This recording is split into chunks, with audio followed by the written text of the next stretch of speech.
Good evening, my Real News Midday TV family. Welcome back to the channel for another news update. And in the news this evening, police probing double murder of teacher and the taxi driver in St. James. The police are now probing the double murder of a teacher and a taxi operator along Guinness Tree Lane in Montpelier, St. James on Wednesday. The deceased have been identified as 32-year-old Vanessa Williams and 36-year-old Matthew Chin, both of the community. Reports are that about 10:12 p.m., residents heard explosions and summoned the police.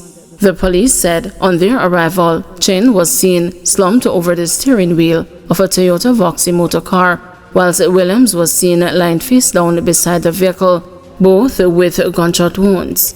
They were taken to the hospital where they were pronounced dead. Brothers among four killed in separate police fatal shootings. The police say two of the men fatally shot in alleged confrontations in Bethel Town, Westmoreland on Thursday morning were persons of interest in several murders in the parish as well as Hanover.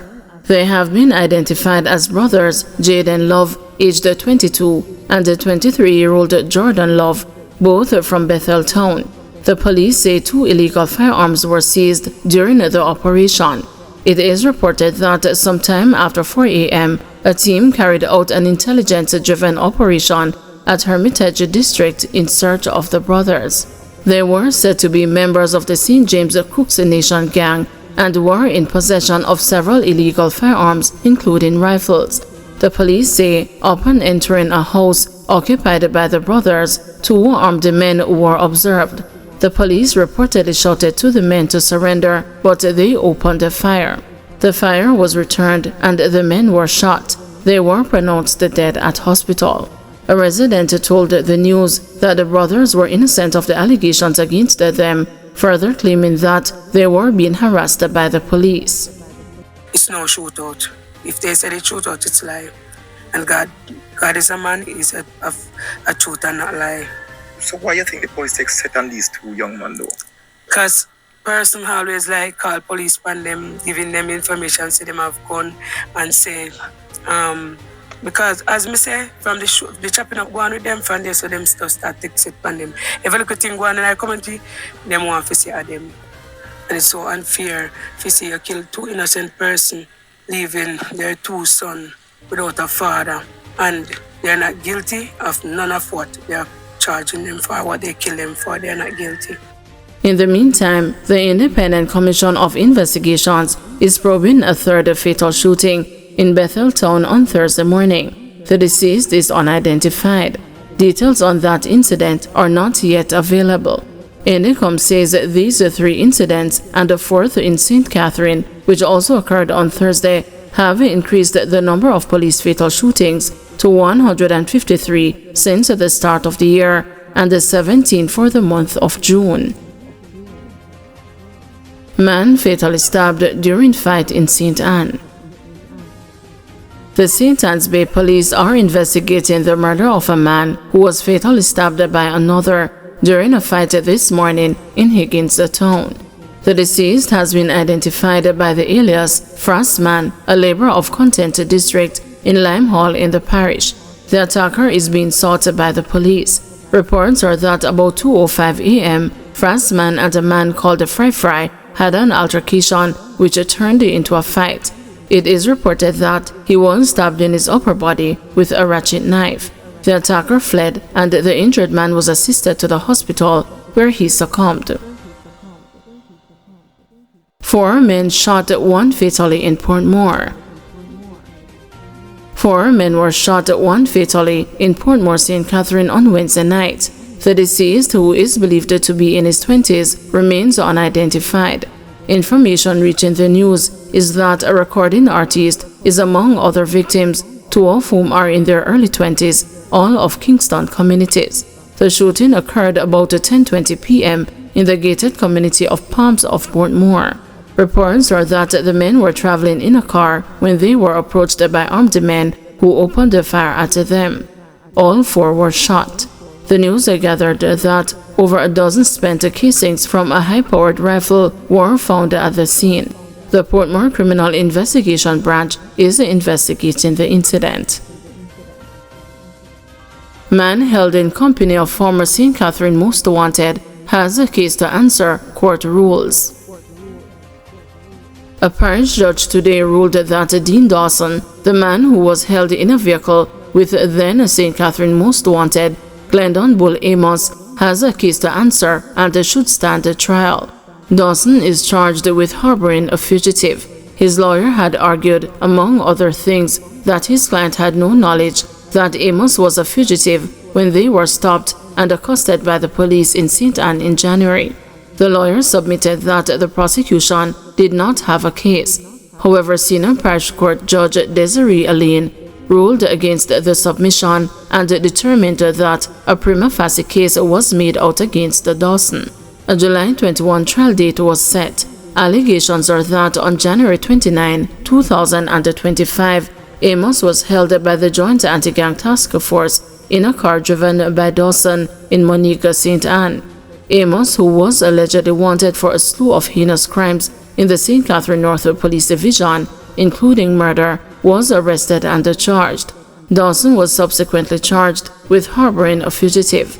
Dawson has made several court appearances during which he has denied knowing that Amos was a wanted fugitive at the time. He is being represented by attorney-at-law Ted Summy Jackson. Developer raises questions about the change in NWC water quality reports. Civil engineer and developer Dr. Christopher Burgess has raised questions about the move by the National Water Commission to stop reporting total coliform in its water quality report and instead focus solely on fecal coliform. Earlier this year, concerns were raised about the NWC water quality reports sent to the Kingston and the St. Andrew Municipal Corporation. This after questions were raised about the level of fecal coliform in the water supplied by the Commission. Dr. Burgess says that the latest report from the NWC from March and April showed that the tests were done using different measuring sticks.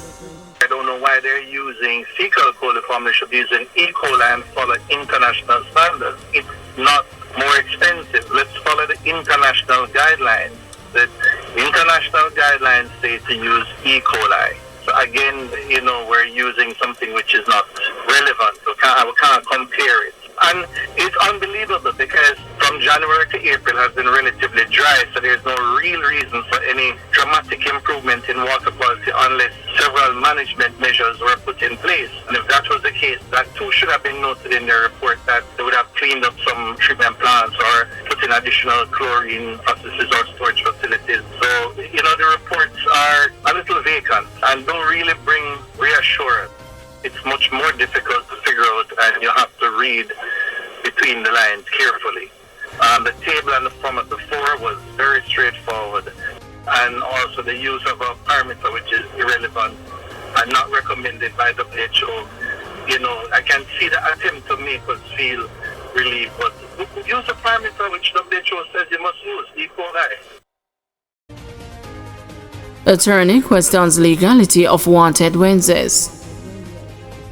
Attorney-at-law John Clark has raised questions about the legality of the Jamaica Constabulary Force's Wanted Wednesdays, a practice of publishing their identities, including photographs of persons wanted for various crimes.